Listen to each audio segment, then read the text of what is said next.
ప్రపంచంలో మీరు ఏ దేశానికైనా వెళ్ళి స్టాక్ మార్కెట్ మీద ఏ కాస్త అవగాహన ఉన్న వాళ్ళనైనా అడగండి.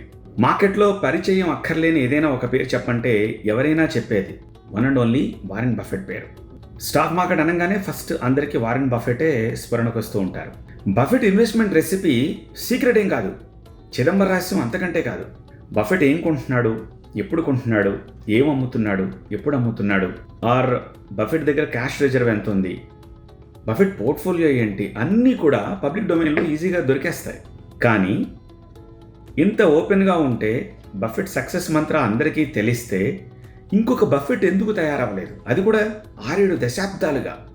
Why only Warren Buffett? మీకు ఎప్పుడైనా ఆలోచన వచ్చిందా?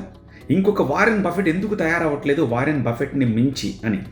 సింపుల్ ఆన్సర్, బఫెట్కున్న ఇన్వెస్ట్మెంట్ డిసిప్లిన్, ఆర్థిక క్రమశిక్షణ, అలాగే బఫెట్కున్న పేషెన్స్, ఓర్పు, సహనం ఇంకొక ఇన్వెస్టర్కి లేదు కాబట్టి. నిజం, మనం ఏదైనా ఒక స్టాక్ కొంటే కొన్ని వారాలు కూడా హోల్డ్ చేయం. చిన్న ఒడిదుడుకులు వస్తే, అప్స్ అండ్ డౌన్స్ వస్తే లాస్ బుక్ చేసుకుని ఆ కొద్దిపాటి ప్రాఫిట్ బుక్ చేసుకుని అమ్మేస్తూ ఉంటాం. కొంతమంది నెలల పాటు ఉంటారు, కొంతమంది 2-3 ఇయర్స్, మ్యాక్స్ 4-5 ఇయర్స్ ఉంటారు. ఆ రేషియో చాలా తక్కువ ఉంటుంది. వారెన్ బఫెట్ తెలుసా మీకు?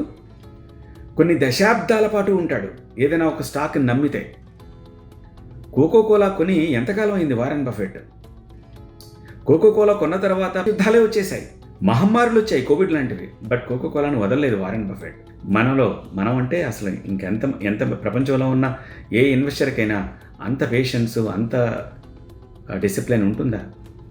అందువల్లే ఇంకొక వారెన్ బఫెట్ పుట్టలేదు. అఫ్కోర్స్ వారెన్ బఫెట్ గుండె పెద్ద ఇన్వెస్ట్మెంట్ కాబట్టి రిటర్న్స్ కూడా ఆ స్థాయిలో ఉంటాయి కాబట్టి that is one more reason. But basic reason is ఆ డిసిప్లిన్ అండ్ ఆ పేషెన్స్. ఈ రెండు వారెన్ బఫెట్కు ఉన్నట్టు వేరే ఇన్వెస్టర్కి ఉండవు. సరే, మనం చిన్నగా ఇన్వెస్ట్ చేసినా సరే బఫెట్ లాంటి క్రమశిక్షణ మనం పాటించగలిగితే, అంత సహనం మనకు ఉండగలిగితే, అఫ్కోర్స్ ఆకాశానికి ఎగరలేకపోవచ్చు, చెట్టు చివరి కొమ్మ వరకు అయితే ఎక్కగలుగుతాం, అందులో సందేహం లేదు.